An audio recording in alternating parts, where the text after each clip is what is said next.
Just wanted to give you guys a quick heads up. The new throtl merch line surrounding the 335i sweepstakes car is now live. We've got a bunch of cool new stuff. We've got a bunch of slap stickers here. We've got 2 new jet tags. I really love this red one. Love the tone on tone, looks so sick. Looks really good on the 335i keys as well with the red. We've got our windshield banner here. This is a satin black banner with the red 335i commemorative logo decal. Then we also have a white 335i commemorative logo decal that's a bit smaller, but these are good for like quarter glass and things like that. We also have a flex fit hat that is a snapback, super good quality, a flex fit type. And we've got the new t-shirt, super soft and comfy. It has the commemorative logo on the front as well, right there. So for every $5 you guys spend, you're gonna get an entry in to win this car. So for example, if you were to purchase this cap here, you would receive 6 entries into the throtl sweepstakes to win this 335. We are super excited with the way this car is turning out. Hope you guys like it. Get your entries in.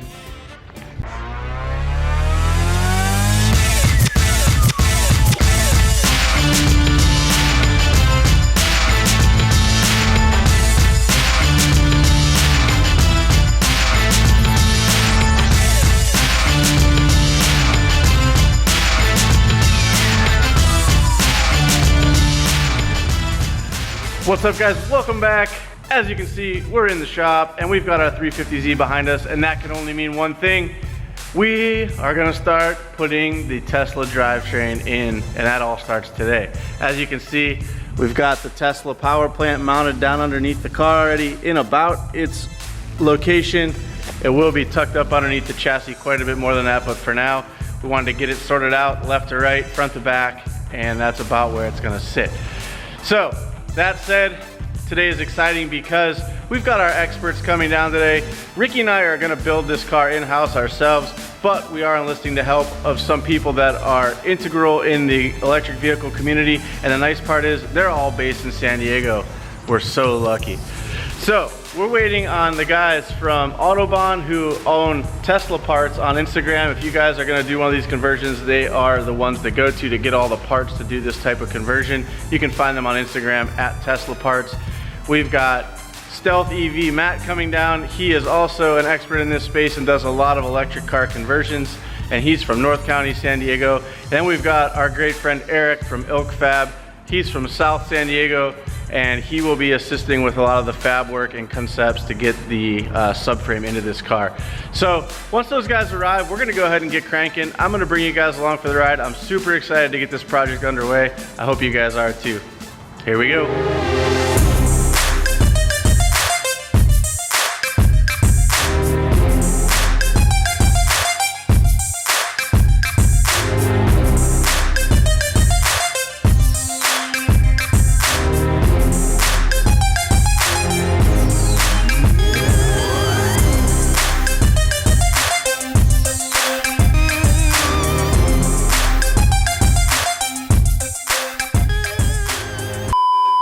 Hey guys, sorry for the interruption, but as you know, we have sponsors, and today's video is sponsored by Raycon. They make these awesome E50 eardrum earbuds, and I love using them around the shop.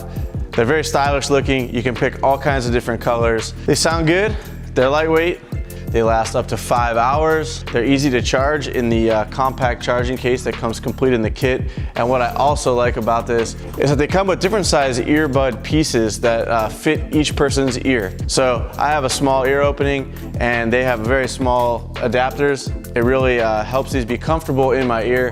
One thing I find cool about these Raycon E50 earbuds is that the company was actually co-founded by singer Ray J. And these are also endorsed by the likes of Snoop Dogg and Cardi B. I'm a huge Snoop fan, so if he's gonna give these a whirl and endorse them, I'm gonna try them out too. The awesome thing about these is they actually come in at about half the price of any other premium earbud on the market. So what are you guys waiting for? Click the link in the description below. Get yourself 15% off these awesome earbuds. You won't be disappointed. All right, well, Henry from Tesla Parts and Matt from Stealth EV just took off. They were here for a couple hours, so that was really nice to have them here. Eric and I are now sorting out how to get this subframe mounted in the car now, and we are going to try to make this a bolt-in setup so that if you guys want to recreate this 350Z electric conversion yourself, you can do it. That's going to be our goal for this whole project, is to try to make it something that's replicatable by you guys, or a kit that you can buy in order to do this. So Eric and I are going to get started on making a couple quick mounts and try to get this thing hung in the bottom of the car.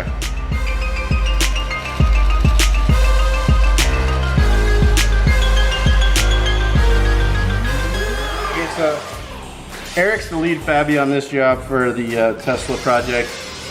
I'm his, how do you say?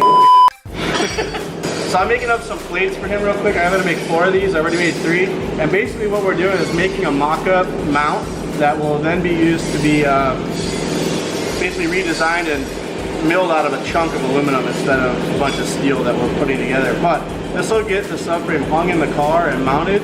That way we can do geometry checks and stuff like that, because what we're finding is that this suspension under droop, when you lower the car, it does weird things. It's actually, the wheels are actually coming back in the wheel well. So we want to make sure we get this mounted up with a little bit of play so that we can get it all squared up. We can run the suspension through its range of motion, and then we can make accurate mounts that don't have any play in them to put this thing exactly where it needs to be.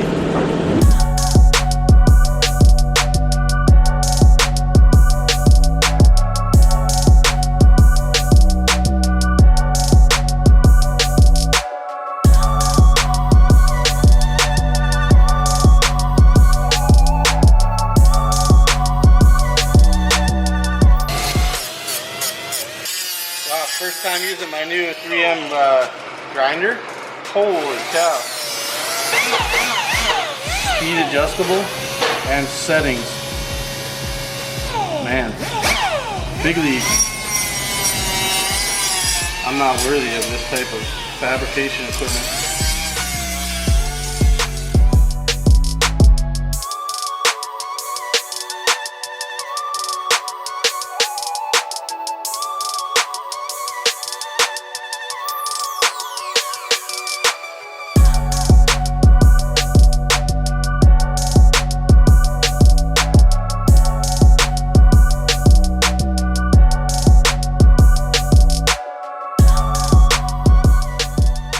For now, that's why they're rough cut, just so we can see if our measurements are good, and then in the future we can turn this into a nice CNC part or something that's a lot more substantial. So.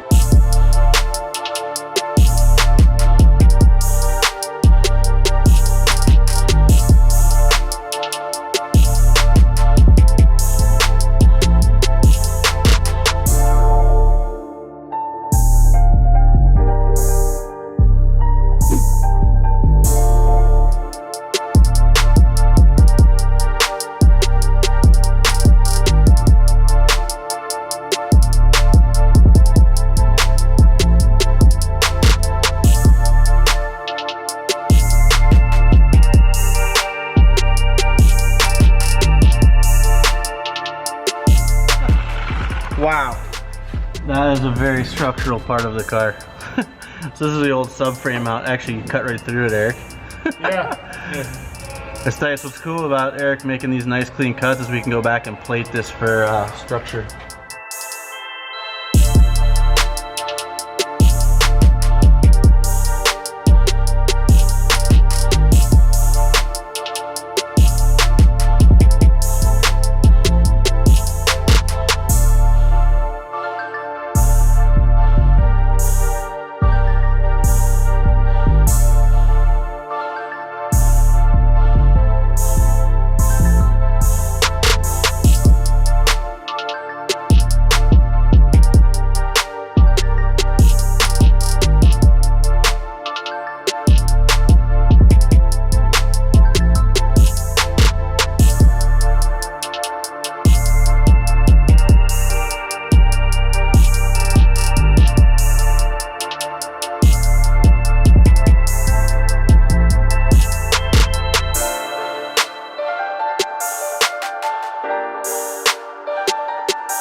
Get me.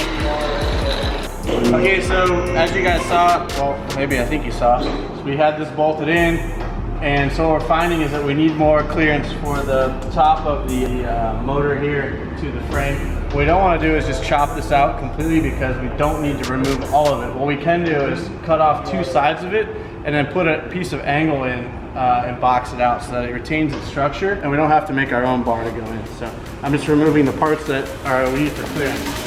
3, 2, 1, go!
All right, guys, well, Eric and I have put in probably about 6 hours on this thing already today, and it's required a whole lot of cutting. Honestly, a little more than I anticipated. So we did end up having to clearance this rear support, and as you can see, the motor sits right up in there now. We'll go ahead and box that in, as I said earlier. We've got our generic plumb bob here that we made out of a shoestring and a lug nut, but we've got everything squared up. We've got Eric's quick and dirty mounts in here just to get this thing mounted. Now we know how to do it, and we're gonna make some buff, basically billet aluminum mounts. They're gonna replace this with probably a Delrin or a polyurethane bush inside. And in the front, right now we just have ratchet straps holding it in. But it's critical that we get these front mount feet on the subframe as high as the chassis will allow. And so we had to clearance out some of the old spring perch area and frame rail area in the back here. So the original subframe mounts are basically now gone. We've had to notch that out for clearance for all the arms and everything. So what we'll do is we'll go ahead and box that back in and add that strength back into the unibody. And then you can see these two threaded holes here, and then we've got another one here and here. So what we're gonna do is we're gonna make a folded piece of metal that's gonna go in here, and then we're gonna use a piece of box steel and actually create another strength point here in the rear end, basically tying this side to side back together. But those won't be welded in, that'll be welded to those end plates. Those end plates will bolt into these chassis mounts here. This is probably something that could be sold as a kit. We're pretty excited with the way it's turning out. The guys over at Stealth EV may end up prototyping off of this as we finish up with it. So the next step is to get the front cross member, I'm going to call it mocked up, made. and then put our front subframe mounts on that. But man, for about 6 hours worth of work, this is pretty solid. I'm excited. Can't wait to get it hanging under its own mounts, and then we can start moving on to battery trays and controllers and all that fun stuff. So great progress today. All right, guys, well, I want to take a quick second before this video is over and let you know that this is going to be a lengthy process, putting this motor into this 350Z. So I encourage you, if you're interested in this, to hit the subscribe button, that you're getting the updates whenever we do post videos about this. I also wanted to let you know that it's really important to understand this is not a typical engine conversion. This isn't like a $5,000 to $7,000 conversion. This is more like a $50,000 to $70,000 conversion. So please don't pick up the phone and call throtlVIP asking to get your car converted thinking that it's just something that can be done very quick and cheap, because it is not. This is a lengthy process. The componentry is very expensive, but we're bringing this to you because we think it's cool, it's unique. It is the future of hot rodding, fortunately or unfortunately, however you look at it. And we think it's definitely something that will expand our knowledge base as we build cars going into the future. So we hope you guys are as excited about it as we are. Thank you so much for joining in. Keep those subscription buttons down. Thank you for the comments and likes. We'll see you guys next time. You get to see it, like, Yeah. what? All right, we'll do a little fish tank update. Dang. Okay, explain that this is not to live in this tank. This is strictly hatched here. Then I shall take it back to my store because this is inhumane. So it'll hatch, it'll hatch here. and it's gonna eat everything. No, it'll just hatch and be like, what's going on? And then you guys will call me, or I call all the time. I'll grab it and take it back to the store and get it to a customer with an appropriate size tank.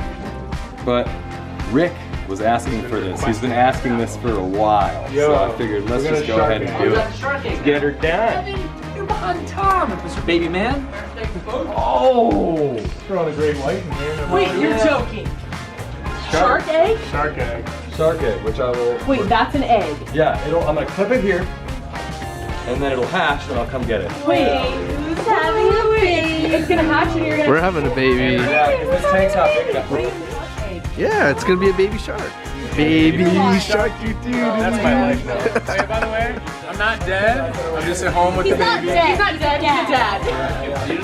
Nice name. And the baby shark song does work 100%. Should we tell Mick? When she's crying, Should we tell Mick, or the should I baby's just crying, prep it you and play then that Yeah, go get Mickey. I'll get him. Let me go get him. Wait, oh my god. It's gonna be a little baby cat. Mickey, do you want to see the shark egg go in the tank? All right. Yeah, he said, wait, hold on, he's coming. He's said he's coming, but. I'll wait for him then, if that's the thing. Yeah. So I'll clip it right here, right? And then you'll see it like moving around in there. I'll clip it with this little sun right here. Clip, clip. Why didn't Rick come in? It's actually moving already. right now? Oh yeah, there's a little baby. You can see him. The shell will get clearer and clearer as he eats what's in there. Like, they don't want to see the shark swimming egg? around in circles. Just like, what's happening, bro? Oh wait, I can't. I brought him. What's up, bro? What the heck? Yeah, I can't leave the water, which I just found out when I removed it from the water earlier, and then had to get the air bubbles out, Screaming. as I have not done a shark egg before, and I assumed it would be fully encapsulated. So do we have to have like a cage for it or something? Oh wait, this is wet.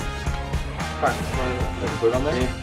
How are you gonna keep it separated? I'm gonna come get it from you guys once it hatches. Make sure there's no. Wait, aren't these supposed to be born inside the mom? You'll be able to see it. It'll like. We should take a picture of it every day. Thanks, SC Corals. Baby shark. What type of shark? It's gonna be a bamboo cat shark, so it'll have like stripes.